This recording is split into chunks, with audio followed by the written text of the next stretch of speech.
Welcome to ENFA online seminar this Sunday afternoon. Today, we will welcome Valeria Giorgi, a physician and researcher expert in chronic pain from Milan, with the topic, what is fibromyalgia and how to treat it? ENFA has had a great opportunity to collaborate with Valeria in various studies before, and we will continue to do that as well. And very welcome, Valeria. I give the floor to you. Hi, hello. Good morning, everyone. Good morning, good afternoon, everyone who's following the broadcast. Thank you for the invitation, Gunil, and thanks, ENFA, for the opportunity to share a little bit of knowledge about this complex condition. So today we'll be looking at the basics. My name is Valeria Giorgi. As you said, I'm a physician and researcher. I'm currently working in Milano, in Hospital Galeazzi. I'm also doing some independent medical activity, and I've been always fascinated by chronic pain. So I'm young, but I've been working on chronic pain for almost 4 years now. And among all types of chronic pain, musculoskeletal pain and fibromyalgia has been my all-time focus. So thank you very much for the opportunity, and let's see what we can do for the first meeting, first one. So I have a bit of a challenge here, but we'll see. So I'm gonna start with my slides.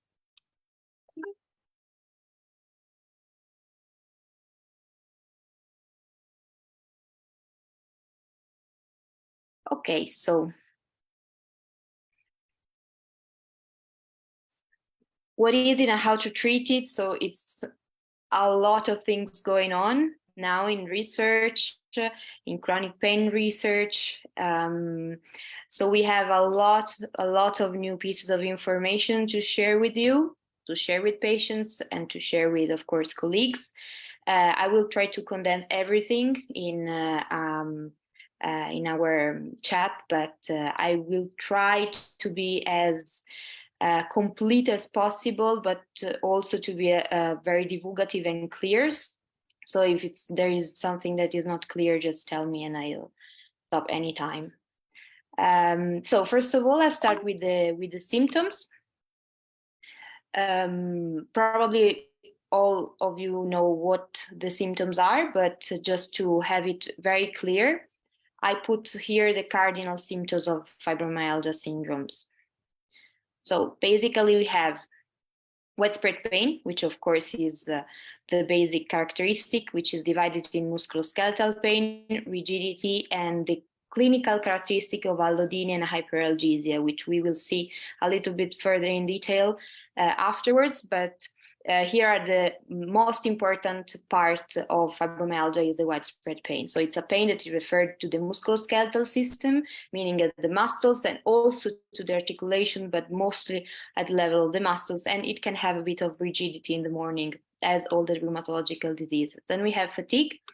So fatigue can be mental or physical, but in general, the fatigue is very, very common and can be very disabling. So here we see the difference between the chronic fatigue syndrome and fibromyalgia syndrome is the characteristic of the presence of widespread pain. Then there are sleep disturbances that can be full-blown insomnia, but in general, we talk about a non-refreshing sleep for our patients.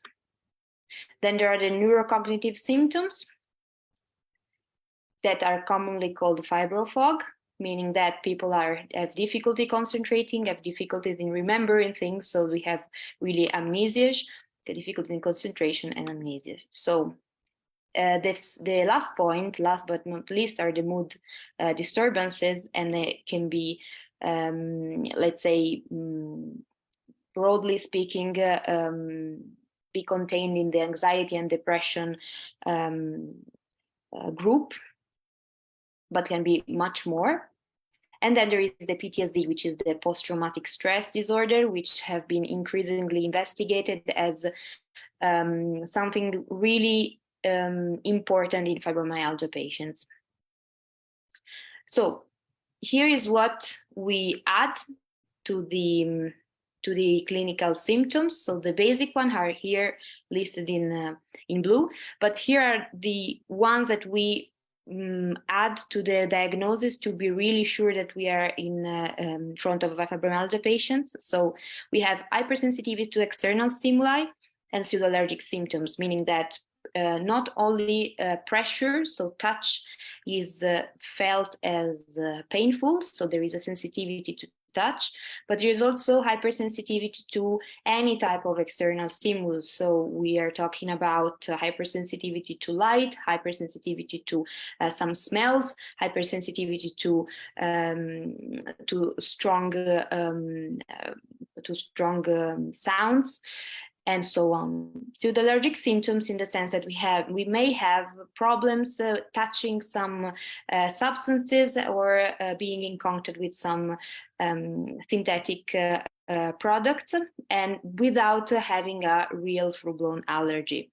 Then there is decreased muscle strength, and this is really being investigated lately in the last years, because people with fibromyalgia have really troubles in having a grip. So there is decreased muscle strength, decreased grip, and it is increasingly being used even as a surrogate for diagnosis in these days. Then there are the regional pain syndromes, which are kind of comorbidities, let's say. So they are together with the fibromyalgia diagnosis, and they can be headache, irritable bowel syndrome, syndromes of the temporomandibular joint, irritable bladder, vulvodynia, and so on. The autonomic nervous system symptoms are also very important. So troubles in blood pressures. So, for example, if a person stands up for a very long time, then his or her blood pressure drops. Balance disorders, for example, and the dry eyes and mucous membranes are really, really common as well. So we see that there is kind of everything here. So we can say two things. First of all, we should not underestimate, as of course I'm talking about the healthcare professional, we should not underestimate new symptoms, because we know that it can be something else, because we will see later on, fibromyalgia is not a diagnosis of exclusion. It can be comorbid with other diagnoses. So we really have to be conscious of the fact that it can be comorbid with other conditions, but at the same time we can reassure our patient, we can reassure ourselves that the fact that it is a very, very various condition. It is characterized by a lot of symptoms. So if something new appears, we can we should not be really scared or be anxious about what is it, what can be, because it's probably another manifestation of fibromyalgia. This is one of the newest criteria of the diagnosis. This is the ACR, American College of Rheumatology of 2016. The most widely used in the literature are the ACR 2011-2010. But I put here the 2016 because it's kind of the newest one. And so we will see that there are different characteristics to be considered. As we saw before, the symptoms are a lot, so we should consider a lot of different parts of this various condition. We have the widespread pain index, WPI. This is basically this little man here. We have to see which are the areas which are concerned by pain. Here it's written in Italian, but it's pretty obvious. The part of the body.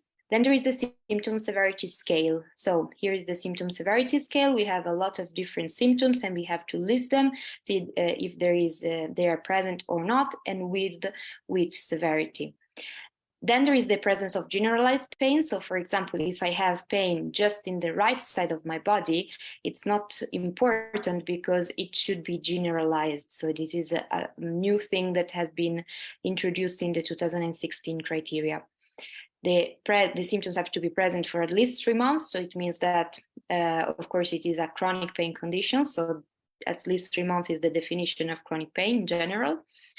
And last but not least, I think this is really, really important for everybody to know, that the diagnosis is valid regardless of other diagnoses. So you see a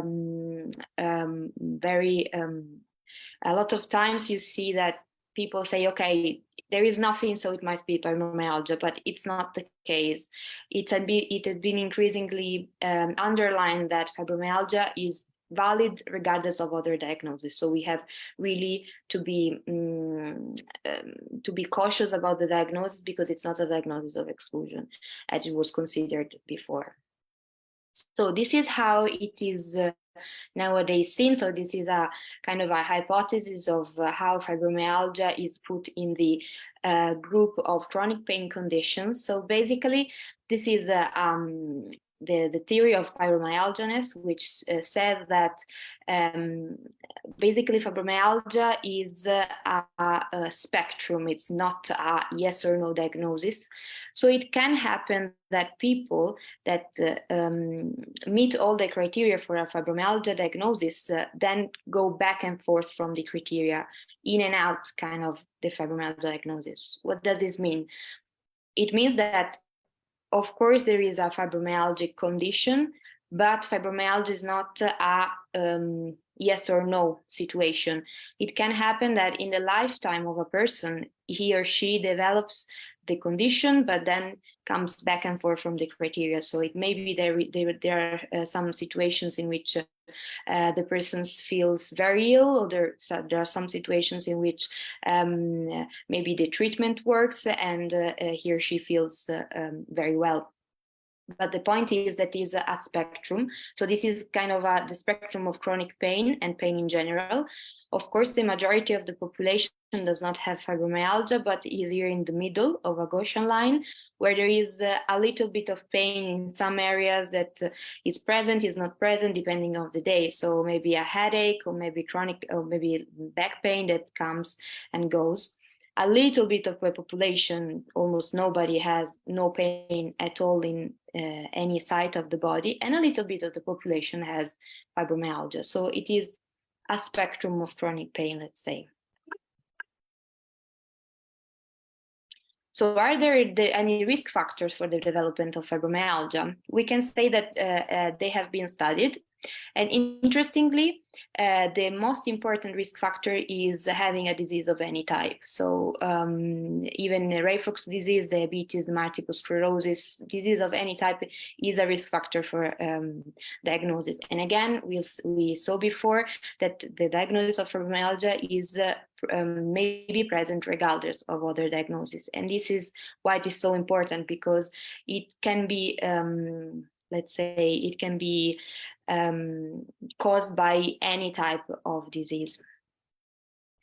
The presence, of course, of a painful condition such as headache for more than 6 years is one of the major risk factors.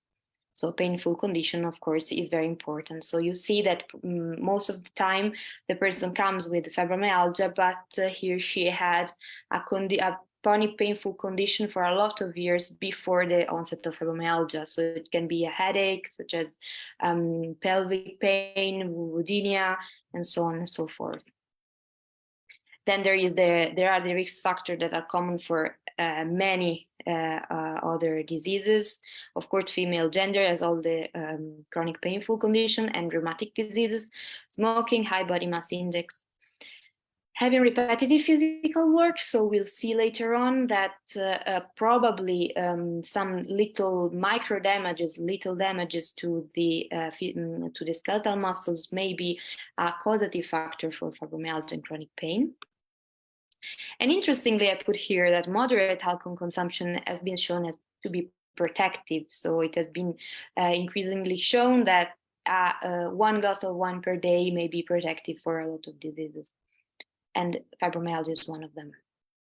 So I put here this, which is also very important, because it's often said that fibromyalgia is a female disease, in the sense that it affects 90%. That 90% of people affected are females. But actually, new studies have been highlighted some different aspects. So first of all, the first diagnosis of fibromyalgia was made with the tender points. The tender points evaluation are the touching by the physician or the healthcare professional on the body of the patient. So there are 18, so bilateral 18 points on the body, which are particularly sensitive to pressure.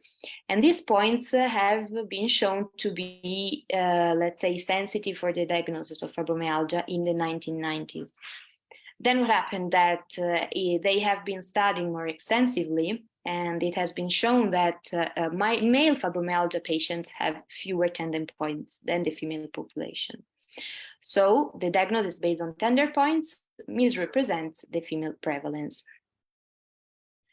Then diagnostic criteria have been refined. We saw before that the 2016 criteria don't have tender points anymore, but also the 2010 criteria didn't have any tender points. And with this new criteria, we went from a female to male ratio of 13:1 to a 2:1 ratio in epidemiological studies. Epidemiological studies are the studies that are made on the general population. So a sample of the general population is taken, they have been studied, and they say, okay, this number of people may meet the criteria of fibromyalgia, this number are females, this number are males. It's not the clinical population, okay? This is very important. In the clinical population, so what we see in the clinic, so we take the outpatient clinic of rheumatological patients and we ask, have you fibromyalgia or not? We have about 90% of female patients. So there's a problem here, of course, of diagnosis. There is probably an underdiagnosis in men. I think this is very important to underline because it is probably underestimation, which is really, really significant in the clinical picture and also in the socio-political picture, which have to be really cleared out. So what happened to the tender points? The fact that tender points are more sensitive in the females have probably caused the fact that all the physicians who are using tender points still now, which actually shouldn't be used because they are not part of the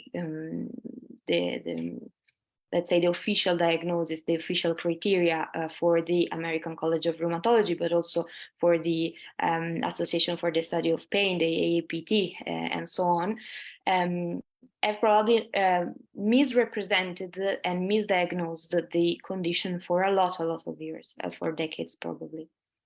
The prevalence for fibromyalgia, so it means that in the general population, we have the 3% of the general population, so the whole population of the world, more or less, because it goes from 1 to 2% to 4 or 5, so median is 3% of general population in the world are affected by fibromyalgia.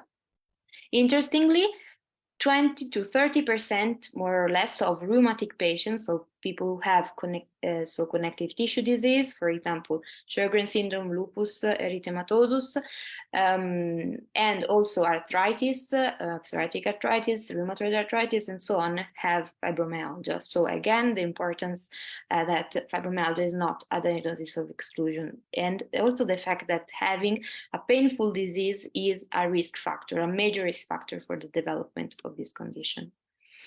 Then another myth to be busted here is fibromyalgia syndrome, a 50-year-old disease. So it is commonly perceived, fibromyalgia is commonly perceived as a 50-year-old female disease, but maybe it's not the case. Fibromyalgia is found in all age groups. It is also present in prepubertal age and in adolescents, and studies have been carried out in the last years, especially where juvenile fibromyalgia has been increasingly studied. And the prevalence is, as you can see, more or less of 3%. It is the same of fibromyalgia in the general population, which has been studied in the adult population, okay? More or less 3%, we can say. It depends on the population. Why is that? Why do we have this perception, this false perception? Because probably the diagnostic delay has been consistent. So in studies, in older studies, the diagnostic delay which has been underlined was of 7 years. Nowadays, the things are a little bit different because the diagnostic delay is about 2 years. So we have more education, more medical training. Of course, internet have helped out a lot because a person may present to their doctor asking for verify whether they have fibromyalgia or not. And probably the point of it being a 50-year-old disease is the fact that symptoms are probably investigated late in a person's life. From this point of view, I reckon that there is a lot of misconception about painful diseases in general. So the fact that you have pain is kind of normal, or you have just to bear the pain without saying anything, or just take your meds and don't complain or whatever. But nowadays there is more awareness about chronic pain condition, the fact that they really decrease the quality of life of a person, and they have to be investigated, they have to be properly treated. So nowadays things are changing, and changing for the good. So let's skip to the most difficult part. So I will try to explain the kind of easier terms, why a person develops fibromyalgia. What is the cause of fibromyalgia pain? Of course, we know that there isn't one cause of fibromyalgia, but it is a complex disease, it is a syndrome, and it is probably caused by many factors. So it is a multifactorial disease. So first of all, we have to understand that there are two different type of pain. So, sorry, this is in Italian, chronicization of pain.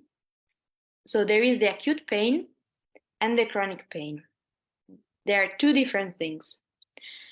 Acute pain is caused by tissue damage, activation of peripheral receptors at the site of injury. So I hurt myself, for example, with fire, and I feel pain. Therefore, there is an identifiable cause. And etiology is often appropriate to severity in the sense that if I see a person who is being involved in an accident, a car accident, is screaming, probably the damage is big, is high.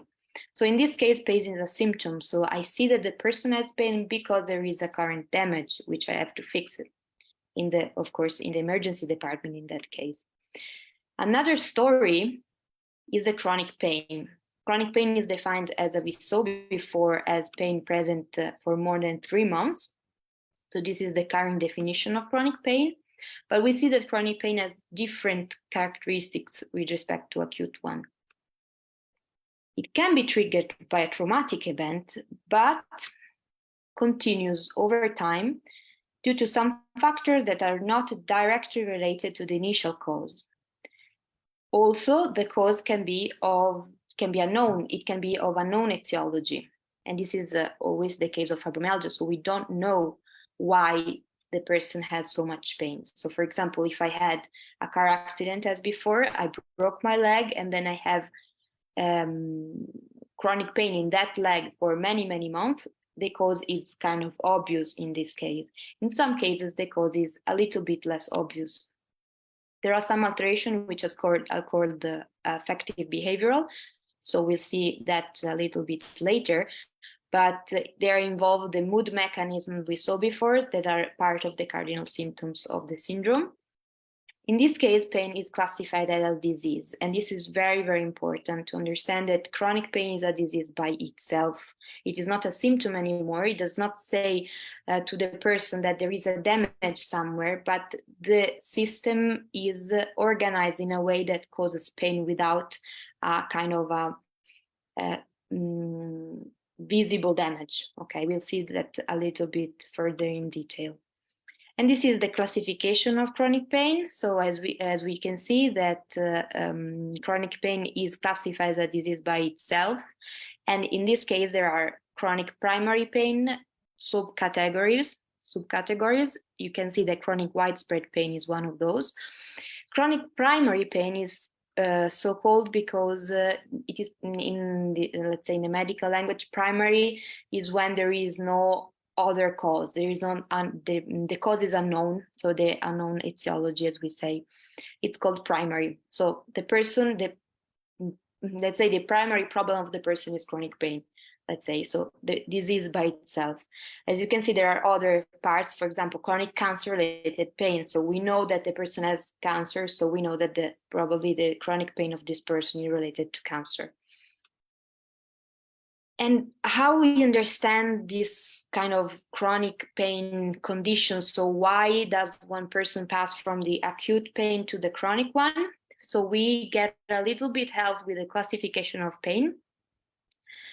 We see that there is the nociceptive pain as the acute pain is. So there is a trauma, there is a car accident, we have activation of peripheral receptors, which are called nociceptors, which are specialized peripheral receptors, and I feel pain. This is called nociceptive pain. It's a kind of a prototype of acute pain.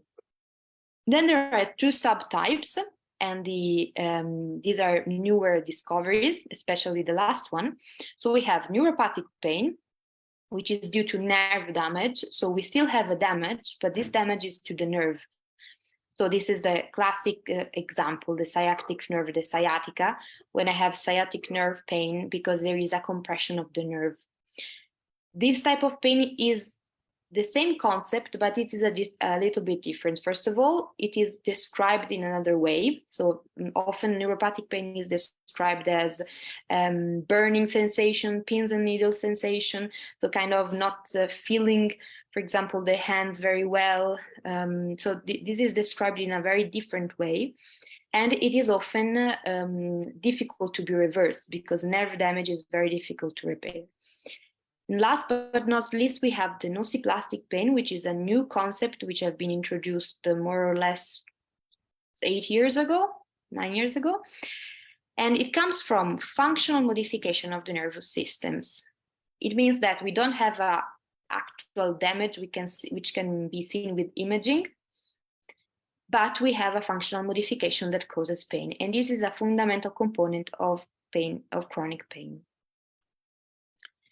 Of course, in the real life, as an healthcare professional, I can tell you there is almost never a pure type of pain because in many injuries, we have also nerve damage. So we may have a nociplastic plus neuropathic pain. And also in pain chronicization, we probably have all of these three different components. So we have the nociceptive, the neuropathic, and the nociplastic. And this is why treating chronic pain is so difficult. This is the kind of official definition, so we can look at it very briefly. So the nerve components of the pain pathways are modified through non-structural but functional changes. So we don't have real structural changes, but the function of the nociceptive system changes. What is the consequence? Is that the whole control system, which normally modulates the sensations coming from the outside, establishing from time to time which are to be interpreted as painful and which are not, which is the nociceptive system, gets altered, becoming more sensitive. So a stimulus which should be perceived as simple pressure in this condition of impaired nervous system function is regarded as a painful stimulus. And this reminds us a little bit of what we said before about the hypersensitivity to external stimuli. So we have hypersensitivity to pressure, of course, but we also have hypersensitivity to other different stimuli. And this means that the nervous system has been sensitized. So it has a kind of lower threshold for what is considered painful. This is due to a process which is called sensitization. So nociplastic pain is due to sensitization, more or less, let's say, roughly speaking. What is sensitization? Sensitization is the process of lower threshold to feel pain with a stimulus. It manifests clinically with two different conditions that we saw before also, which is allodynia and hyperalgesia. So hyperalgesia is the fact that a stimulus which is normally perceived as painful in other people. So as you see, the stimulant intensity, let's say it's 5. So I feel a little bit of pain. Oh, it's painful. These people who are sensitized, so have a nociplastic pain condition, feel more pain than normal, let's say. And there is allodynia. Allodynia is a condition where a stimulus which is not perceived normally as painful, so you see the stimuli intensity maybe 1, 2, 3, is perceived as painful in those sensitized individuals. So these are the two fundamental characteristics to understand whether there is a sensitization in a person. It is very important to consider that this sensitization process is completely physiological. So it is normally activated. It's kind of a process which is activated by the nervous system in order to protect an area of tissue damage. So if I bump my knee into the table, for example, I will have some modification in my knee in order to feel pain just with normal touch, so that I protect this area because it has been damaged. The problem is that in people with chronic pain, this sensitization process is kind of altered and doesn't come back. So we have the sensitization and we don't have the desensitization process, so that doesn't come back. Sensitization can be central or peripheral, so depending on the part of the nervous system involved, we have the peripheral nervous system and the central nervous system. This is basically the spinal cord and the brain. So we have the definition of sensitization can be central or peripheral. I don't really like this clear-cut division, this clear-cut separation, but it is normally used in the literature, so we go briefly through that. So we see that there is the peripheral and the central sensitization. Why there is the peripheral one and the central one? So we have different factors that coexist. As we said before, it's a multifactorial disease. So peripheral factors that may be involved in the peripheral sensitization are muscular alterations. So it has been shown that actually there are not clear evidence of muscle damage in fibromyalgia, but there are some morphologies which are characteristic of overuse. So they may be kind of damaged. There is not a kind of univocal damage for fibromyalgia muscles, so we cannot do a diagnosis with the muscle biopsy. Okay, but there are some studies that have shown that there is this kind of altered morphology. So in what sense? There is morphology of overuse. There is increase in concentration of lactate, glutamate, and pyruvate, which are some kind of sensor that the muscle is not working properly, but they are working in a state of anaerobiosis, which means that they're working without oxygen, basically, so in kind of hypoxic state. Probably this is due to low damage repair capacity. This is a theory, a hypothesis. And it is very important because we saw before that fibromyalgia people have lower strength, lower muscle strength, and this is because there is a disorganized contraction. So the muscles are not very organized, not very well contracting. So the agonists and antagonists are not very well contracting together, and this is called impaired contraction. So it's kind of a disorganized kind of movement. And then there are the immunological alterations, which are very well known to anybody. There is a high co-occurrence with autoimmune disease. Often we have this exam, which is a kind of antibody exam, autoantibody exam. It's a blood exam, which is often positive in our patient, but it's not specific. And what has been shown is that there is a chronic low-grade system inflammation. For example, it has been shown that there are a lot of mast cells in the peripheral tissues. And this chronic low-grade systemic inflammation have the correspondence also in two key areas, the central nervous system and the gut. So we call it neuroinflammation. So we have inflammatory cells that goes into the central nervous system, and also the activation of the immune cells of the central nervous system, which is the glia and the astrocyte. And importantly, in the gut, there is an important dysbiosis and SIBO, which is the small intestine bacterial overgrowth, which means that there is an altered really altered permeability in the intestine, and it causes the pass of a lot of kind of bacteria and let's say the substances that are not very good for the body. So it activates the immune system and it perpetrates this low-grade systemic inflammation.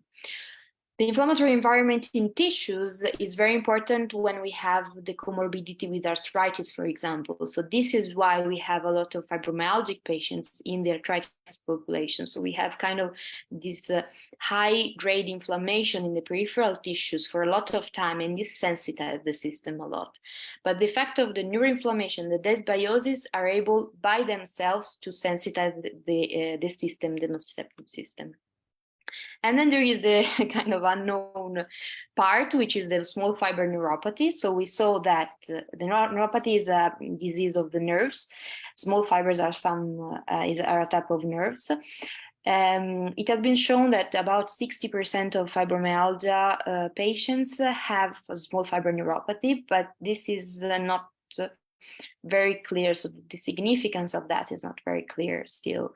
There is not, let's say, a clinical correspondence with this small fiber neuropathy. So it's not that some patients have, so all the patients have the same clinical aspects, all the patients have the same nerve activity, so we don't really understand the significance of this small fiber neuropathy. We don't understand whether it comes before, it comes after, so it's just there and I leave it there. So it's kind of a question mark part. And as we said before, there is alteration of the threshold of the nervous system. Then there are the central factors, which of course coexist with the peripheral ones, which are stress and traumas. It is often said that fibromyalgia is a stress-related disease, but I'd better call it a trauma-related disease, because in many cases there is a history of abuse, a history of trauma, a history of sexual trauma, and so on. And probably related to that, there are some autonomic and neuroendocrine alterations. So we're not going into that in detail, but as we see here, the adrenal gland, which secretes the cortisol, which is the stress hormone, is kind of hyperactive but hyperreactive. And this is paralleled with the cortisol, as we said, but also from the heart rate variability, which is the variability of the heart rate is a surrogate marker for the activity of the autonomic nervous system, which is divided in the parasympathetic and the sympathetic, parasympathetic and orthosympathetic branches. So this is just to say that there is some kind of alterations in the function of the autonomic nervous system, which is related to the endocrine one. And then there's sleep disturbances, which are very, very important. So it has been shown that sleep disturbances can cause chronic pain with a lot of factors that we also saw before. So we have low-grade inflammation. So if you don't sleep, you will have low-grade inflammation. You are not able also to fight properly viruses and bacteria. You'll get neuroendocrine alterations, and you'll get psychological alterations. So it is all together. Of course, if you have all of that, you have sleep disturbances, but it has been shown that probably it's more the other way around. So it comes, probably the sleep disturbances come first, come before. And this is kind of here is just to show you that basically sleep is not a static event, but we have different state of arousals also within sleep. So we have deep sleep and non-deep sleep. These non-deep sleep cycles are called cycling alternating patterns, and we saw that these are altered in fibromyalgia patients, and it is probably related to this kind of hyperactivity of the autonomic and endocrine axis. So we are a kind of a hyperactivation of the sympathetic system also during sleep. Finally, we'll talk about psychological alteration. We have anxiety and depression, which have a bilateral relationship with the chronic widespread pain. We have also to consider that less than 50% of patients with fibromyalgia have major depression, and the other way around. there are clear differences between fibromyalgia and a major depression. And of course, it is very important to consider that major depression may be comorbid, but does not coincide with fibromyalgia. So therefore, a specific diagnosis must be made. And then there are two characteristics, the kind of personality characteristic of these patients, which are the catastrophism and the hyperactivity, as we saw in the we see in the clinic. So catastrophism is a very important psychological factor, which worsens chronic pain, but not only in fibromyalgia, it worsens every disease and every symptom. But it is very important that it kind of considering the fact that anything happen must end up the worst as possible, as worse as possible. So this is catastrophe, more or less. And there is a kind of personality type, which is the hyperactive type, in which there are some symptoms that are scaling up in the life of the person who eventually develops fibromyalgia, but they are kind of discarded all the time. So you start to have chronic low back pain, you start to have chronic headache, you start to have migraine, and so on and so forth, but you never stop. You are just also often hyperactive, and we saw before it's kind of the hyperactivity of the sympathetic system, and then it kind of explodes at the end in full-blown fibromyalgia. So it's important to always slow down and listen to what kind of the body is telling you to a little bit slow down. And there is alexithymia also, which is a psychological alteration which has been studied recently, which is the difficulty in expressing the emotions. What happens in the brain? As we saw before, there is this hypersensitivity of the central nervous system, and this is mirrored by, of course, changes in brain activity. So there are no structural changes in the brain, but changes in brain connectivity and brain activity. So there is activation of affective areas. As we saw before, the aspect of chronic pain is very much related with affective and behavioral characteristics. This is because the emotions have a very important role in chronic pain development and perpetuation. As we see here, so I will not go in detail, of course, but we see here that nociceptive and acute pain have the activation of exquisitely pain-related areas, whilst nociplastic pain, which is the kind of sensitized system, has the activation of both pain-related areas and emotional-related areas. So the emotions play a very important role here, both in the pathogenesis and the perpetuation of the disease. This is why it's very, very important to have a psychological support, and we will see that afterwards. The alteration in brain activity, it doesn't only affect affective areas, but also cognitive control areas, the prefrontal ones, the ones, for example, the number 8. So what does this mean? That the brain is kind of involved so much in the perception of pain that it is impaired to execute the executive function.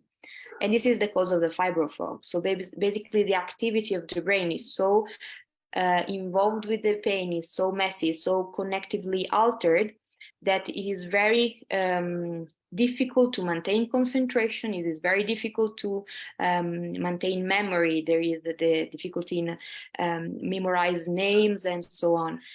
And also there is the difficulties in the working memory. So you're doing something, and in the middle of that, you kind of lose yourself, you cannot remember what you were doing, but this is because the alteration of the brains in the chronic pain, in nociplastic pain, as we saw before. And this also involves the cognitive accident and catastrophism. So it is kind of all connected together in these emotional alterations that the chronic pain brings with itself.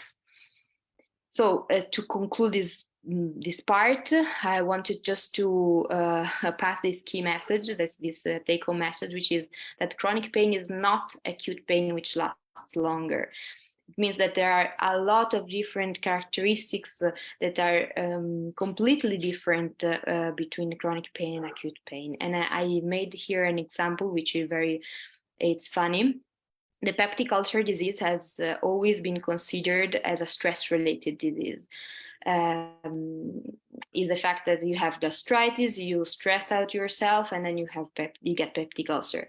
Then in the 80s, I think 70s, 80s, around that year, a couple of scientists discovered the existence of Helicobacter pylori, which is a germ which grows in the stomach of people and can cause peptic ulcer. So from that time on, the only cause of a peptic ulcer is Helicobacter pylori. But I'm here just to tell you that the two things go together. So all the things that we saw before for fibromyalgia, trauma, neuroinflammation, autoimmunity, sleep problems, dysbiosis, and so on and so forth, anger, depression, psychological alteration, they're not one that excludes the other, but since it is a multifactorial condition, all play a role in the pathogenesis of the condition. For the treatment, I will kind of be very briefly, I will try. As we saw, that is a multidimensional condition, so it is multifactorial, multidimensional, because we have a lot of different symptoms. We should prescribe a multidimensional treatment. There is not the gold standard, there is not the magic pill which make the pain go away, but there is a treatment which has to be tailored to the person, so on the basis of their symptoms, their preferences, their economic viability, and so on. And it should be multidimensional in the sense that it should touch a lot of different aspects, since chronic pain touches a lot of different aspects in the life of the person. So here we are. Let's go, let's say, step by step. First of all, as the EULAR recommendation tells us, there has to be education, both of the patients, of the family, both to illness and to good habits. For example, they have to promote sleep hygiene, strategies for cognitive disorder, for the climate, because, for example, climate changes, not the climate change, but the changes in the weather affect very much the conditions. So if you understand that wind, for example, is very it's kind of toxic for you, you should prevent kind of damages from that, and so on. So good habits. And then it should physical activity and neuromuscular education should be improved. What does it mean? That low impact aerobic fitness, for example, water activities in hot water, warm water, has shown to be basically the most effective way of treat fibromyalgia. So as we saw before, there are some difficulties in the contraction of the muscles, some difficulties in the aerobiosis, the fact that there is a non-regular contraction of the muscles. So we have to have a physical activity and re-education. So what does I mean with muscular education? Not making weights in the gym, but really something that makes you make very slow movements, conscious of what you're doing, so that you're kind of re-educating your muscles. So here I put some examples. The most important thing is progression and constancy. So it means that the exercise should be really, really progressive, so very slowly progressive. So, for example, today I walk 10 minutes and tomorrow I walk 11 minutes. Okay, no, I don't walk 20 minutes tomorrow because I feel good, because I may go back a few steps. And constancy, so probably decrease in pain may be seen after minimum 2-3 weeks of constant, let's say, physical activity or low impact aerobic activities. Then there are the nutrition and nutraceuticals, which are increasingly recognized to be very important for chronic pain in general, also not only for fibromyalgia. Anti-inflammatory diet, which has to consider allergies and intolerances, very important, so eliminate gluten, lactose, and everything which creates allergies or intolerances. Anti-inflammatory diet may be vegetarian, vegan, so without, of course, processed food, red meat, and so on and so forth. These are some examples of nutraceuticals that can be used in this case. And then there is a psychological treatment. So as we saw before, the psychological part is really very much involved in chronic pain because of the neurobiology of the system, how it rearranges itself, how it reorganizes itself in the presence of chronic pain. So it is also very difficult to live with this chronic condition, with a chronic condition that causes chronic pain. So the psychological support is really important. The cognitive behavioral treatment is the one that had more, that for now has having the big bulk of evidences in its support, but also EMDR has been really promising because it is a treatment for the post-traumatic stress disorder, for example. So in the people who know that have had a very big trauma, may be very, very useful. And then there are all these different types of psychological treatments. Pharmacological may be useful, also SOS, for example, and here is a list of what can be used. Myorelaxants, these are the antidepressant SNRIs, because as we saw before, since there is a reorganization of the central nervous system, we should give the central nervous system some neurotransmitters. So SN stands for serotonin and noradrenaline. So we can kind of give them back to the central nervous system in order to reorganize itself in a more healthy, in a kind of healthier way. So serotonin and noradrenaline are involved in the nervous inhibitory ways of pain. So they are able to inhibit pain. In fibromyalgia patients, it has been shown that these pain inhibitory systems are weaker, so are less functioning. So with this kind of therapy, we kind of replenish the sources of serotonin and adrenaline, which are less in the patients. Pregabalin may be useful, for example, if we have neuropathic pain. Is a very common drug used for neuropathic pain. Tramadol, this is, for example, is an example is Roloxil, so it is amitriptyline. Paracetamol may work in some patients. Cannabis may be useful, and it is a newer discovery. The only thing that are advised against are pure opioids, so oxycodone, for example, or fentanyl, which have been shown that do not work in this type of patients. Non-pharmacological treatments can be also introduced in this type of therapy, in this multimodal therapy. As I said before, tailored to the person. So based on patient's preferences, economic availability, and so on. So spa therapy, for example, is very appreciated, very effective. And in Italy, for example, it is reimbursed by the national health system. So it may be a good choice for our patients. And then I will finish with this, which is our Italian organization of fibromyalgia. This is our contacts. This is our Instagram. This is the magazine which I follow, which is the divulgative magazine just on fibromyalgia, so completely dedicated to fibromyalgia. And these are all the activities that our association does. So I hope that it may be of help to many people who seek help for their chronic painful condition. And that's all for now. Thank you for watching.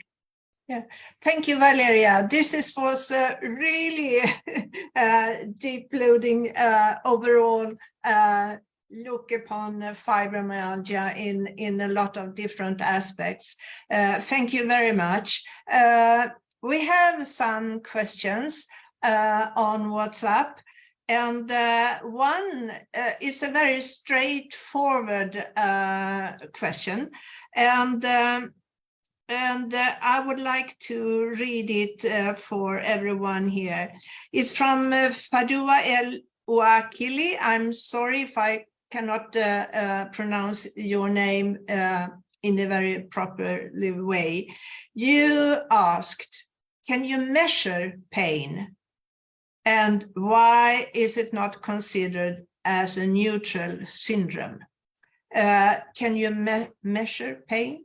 That's a very straightforward question, I think. What do you say, Valeria? A very, very good question. The fact is that pain, the definition of pain is that it is a subjective feeling. It is completely subjective. So basically, we cannot measure pain, as we cannot measure, for example, the perception of colors. So I don't know if your perception of red is as strong as I perceive red. I don't know if it's clear for that. Yeah. It is a completely subjective sensation. So the definition of pain itself is that it is completely subjective.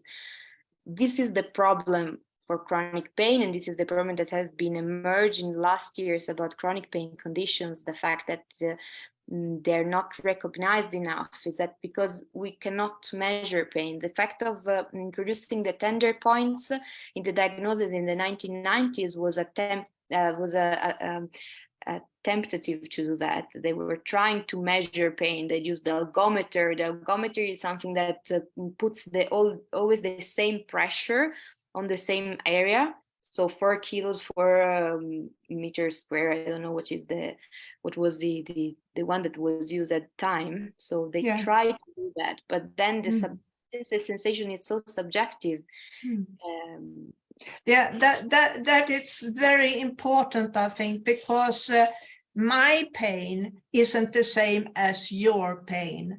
And I know there's a lot of doctors in Sweden, I'm from Sweden, that use the drawing of a human person, and you can put in where and how much you can feel the pain. As you say, you can also have some color marked on your body, and that can help the doctor in a little bit more than just try to describe with your own words. It's very, very difficult to describe your pain for someone else, because there's a lot of different kind of pain.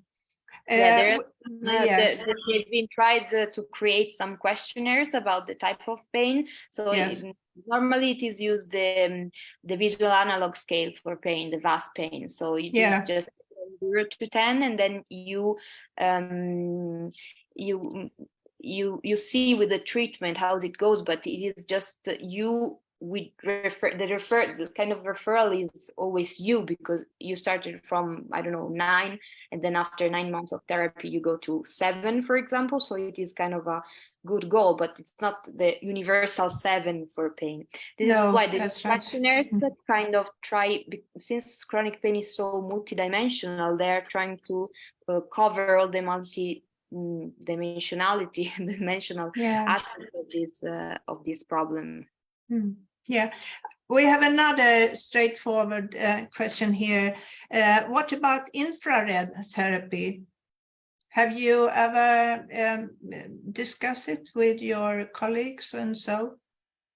There is some evidence that infrared may be of help, but there is no, let's say there are not enough evidence to conclude that there may be a very good therapy, but it is considered a kind of, I would put it in the non-pharmacological ones. So you try, you see whether it's good for you, because it is a very non-inflammatory basically therapy. So if you have a state of inflammation, also for example the ozone oxygen ozone therapy, in the one that is put in the blood, may be very anti-inflammatory. So it depends on the condition of the person on that moment, and what the physician reckons that is more appropriate, and also the preferences of the person. Yeah, I know there's a lot of doctors in Sweden. They also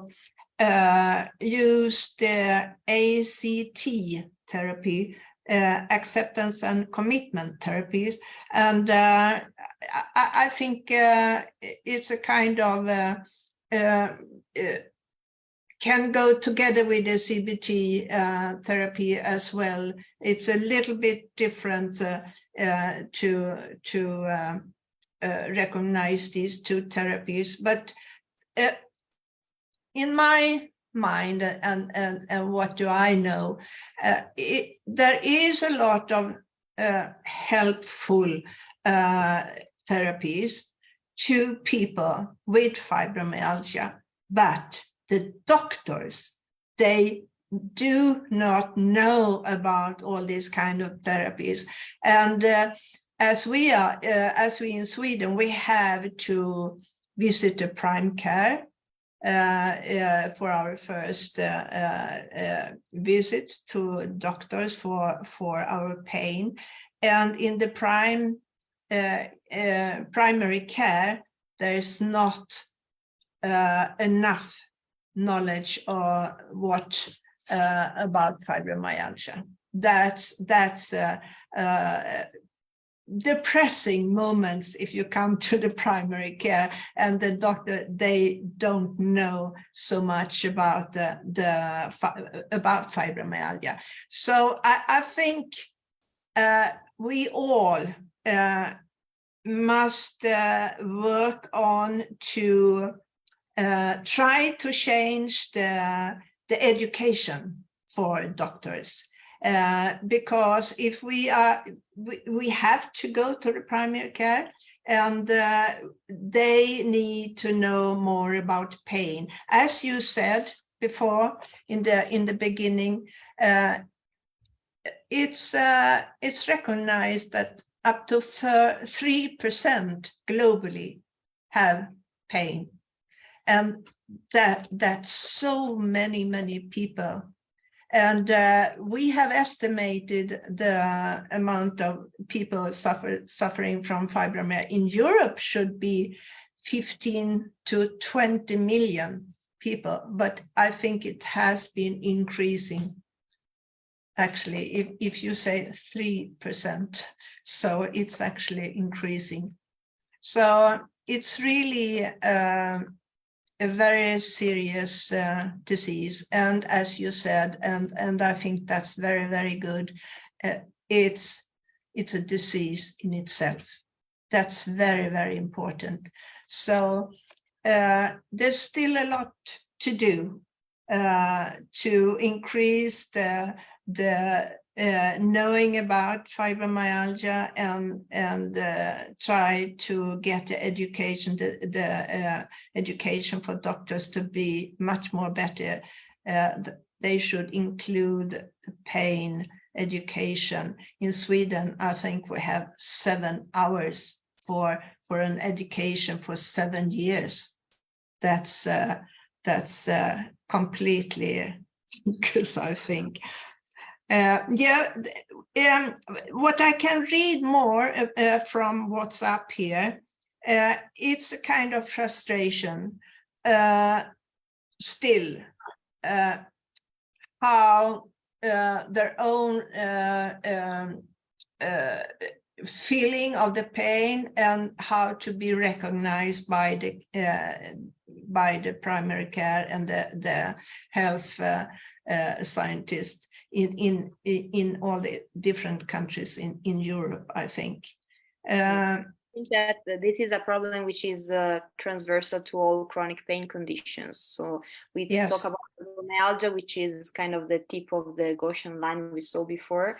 So it is a kind of tip of the iceberg of the chronic pain conditions, but we are seeing more and more people affected by chronic pelvic pain, for example, or vulvodynia or headache. Just if you think about headache, like how many people you know, it's a condition that has been discarded for a lot of years by the medical community, but nowadays it has been increasingly it has more and more attention of the medical community, because it has been recognized as a really disabling condition, Yes, and all the countries globally, and especially in Europe, as we are the network for Fibromyalgia Association, having this online seminar, I think it's so important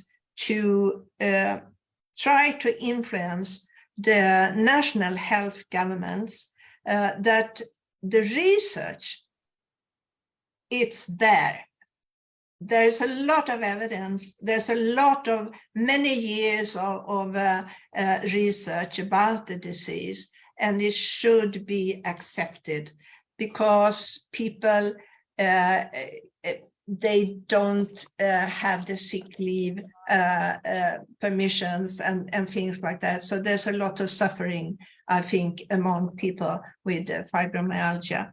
And what also disturbs me a lot is that now it's evidence that we have these so-called juvenile fibromyalgia patients, and that it's really sad, I think. And I think doctors are more and more they got to know about young people affected by fibromyalgia, I think. So I really hope that it will be a lot of research with good evidence for young people. They should not be suffer like many of us have been through the years here. And you also had, I see if I have some more questions here. Yes, there's some frustrated questions here as well. It's this always well-known question about, is it a rheumatic or a neurological condition? I think we maybe not know yet with 100%. We call it nociplastis now. And I think that that is accepted, I think. But it's still this, is it a rheumatic disease or is it just, if I say just, a pain condition? Yeah. What do you say, Valeria? That's a good question as well. We have a lot of neurologists in Italy, for example, who get to know chronic pain people, who get to know fibromyalgia patients, who have fibromyalgia patients who treat, because pain is a really, it's difficult to say because pain is so cross speciality, which you cannot say this is a neurological condition, because in this case, any type of pain should be neurological. But as we saw before, pain is a very complex condition, and some people say it's psychiatric condition. You can say also it's psychiatric because it affects quality of life so much, but of course it's not a psychiatric condition.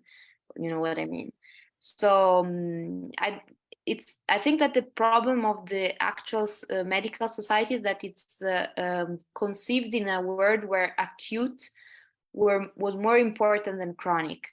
Nowadays, fortunately, we kind of eradicate all the acute conditions. So bacteria, we have antibiotic, we have surgical rooms where we can treat the acute traumas and so on.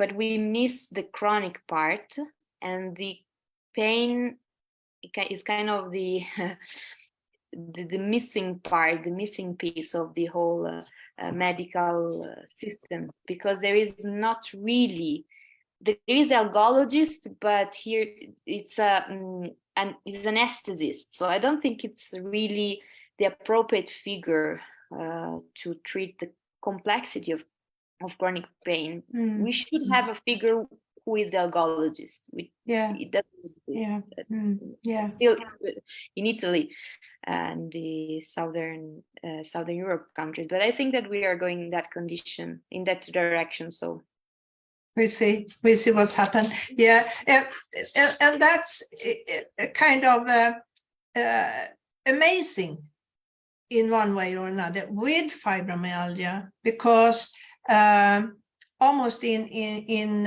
all the new research reports. There are new evidence for some evidence that you have to put to the old ones and things like that. So it's really a hard disease to deal with and to have, I think. So that's why we don't know all the truth, the 100% truth, and I don't think we ever will do that. There's another person, La Psychopulche, I'm sorry. She also have some frustration about, I read now, how can you live peacefully with the constant thought that the symptoms of fibromyalgia may actually hide other pathologies? And I think we have been talking about it. It's the doctors need to have the time to by blood samples or by any other kind of test, find out to take away some other pathologies from the chronic pain, I think. So it may take a very long time before you can have the proper diagnosis. And I can see in your PowerPoint here, you say it's estimate up to 7 years. So doctors have a lot to do, and we have to insist to have a proper interviews and testings and so on. I hope everyone can have that. So I think this is the questions for this evening. Oh, I have another, the last one. It will be the last one. From Vesna Korat. Hello, is the disease progressive? Thank you. No, it's not. It's not progressive in the sense that it has been shown that there is no degeneration, neither in the neurological nor in the musculoskeletal system. But of course, if it's not treated, it may become very severe. So we talk more about severity than progression. So we don't talk about progression in the sense we talk about progression for arthritis, for example, where you have really the destruction of the articulations, but you may have increasing severity.